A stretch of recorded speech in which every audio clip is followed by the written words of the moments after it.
mereka tidak sepopuler Jay Itzes, tidak sekuat Kevin Dix, tidak semewah Mace Hilgers yang masih jadi andalan di klubnya. Tapi mereka membuat satu keputusan yang diam-diam bisa mengorbankan segalanya.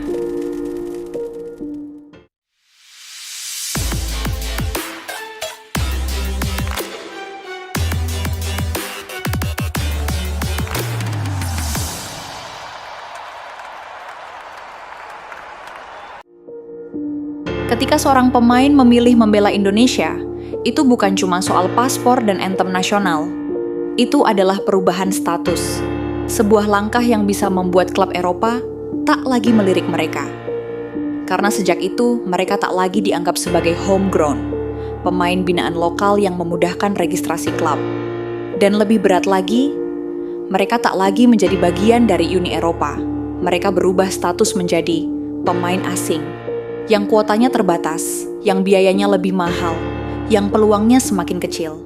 Mereka itu ganti warga negara kita, slot main di Eropanya aja makin sulit. Karena kita belum ranking 50 besar dunia, kita masih 120, mereka banyak yang berkorban. Ya, mereka di sini nggak dibayar. Ketika mereka cedera, ya, bisa out of the season 6 bulan, tiba-tiba tidak punya klub, siapa yang nanggung? Tom Hay, gelandang elegan, produk Akademi Belanda, tampil reguler bersama Heerenveen. Tapi setelah memilih Indonesia, kontraknya tak diperpanjang. Bukan karena kualitas, tapi karena statusnya berubah.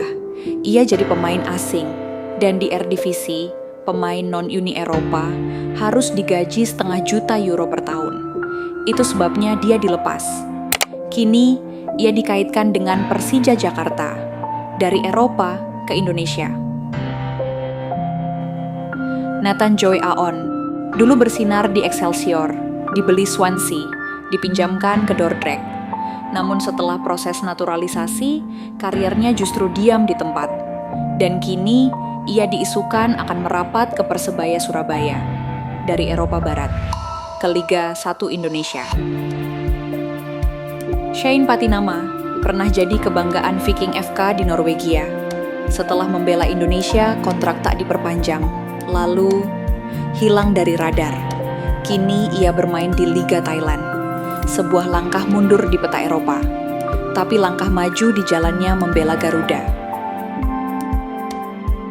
Justin Hubner, usianya baru 20 tahun, tapi keputusan besarnya datang lebih awal. Ketika ia memilih Indonesia, ia tahu peluangnya di Eropa bisa lenyap. Karena kini, ia bukan lagi homegrown, bukan lagi Uni Eropa, dan hingga kini belum jelas kemana ia akan berlabuh. Mereka semua tahu risikonya. Mereka tahu membela Indonesia bukan hanya soal bernyanyi di GBK, tapi soal menerima kemungkinan pahit, dibuang klub, dicap pemain Asia, dan kehilangan rumah di tempat mereka tumbuh. Bandingkan dengan Itzes, Verdonk, Dix, dan Hilgers. Mereka tidak terganggu, karena mereka sudah pemain jadi, sudah terbukti, sudah mapan, klub tetap percaya meski statusnya berubah. Slot asing untuk mereka bukan beban, tapi investasi. Tapi bagi mereka yang masih bertumbuh, yang belum sepenuhnya matang, label pemain asing bisa mematikan karir sebelum sempat mekar. Dan ketika akhirnya mereka bermain di Liga Indonesia atau pindah ke Liga Asia, akan selalu ada suara-suara sinis. Kalau bagus, kenapa nggak bisa tembus Eropa? Ujung-ujungnya main di Liga 1 tuh juga. Tapi mereka tak pernah tahu cerita di baliknya. Tak tahu sistemnya, tak tahu yang dikorbankan. Lalu kita yang hanya bisa berkomentar dari balik layar, apa yang sudah kita korbankan untuk negeri ini? Mereka menyerahkan masa depan di Eropa, menukar kenyamanan demi lambang di dada. Tapi kita mencibir, meremehkan, menghina, seolah lebih tahu dari mereka yang berjuang. Berhenti merendahkan pengorbanan, berhenti menyebar keraguan, berhenti jadi beban dalam perjuangan yang tak pernah kita jalani. Karena kalau tidak bisa berjuang bersama mereka, setidaknya jangan jadi penghalang.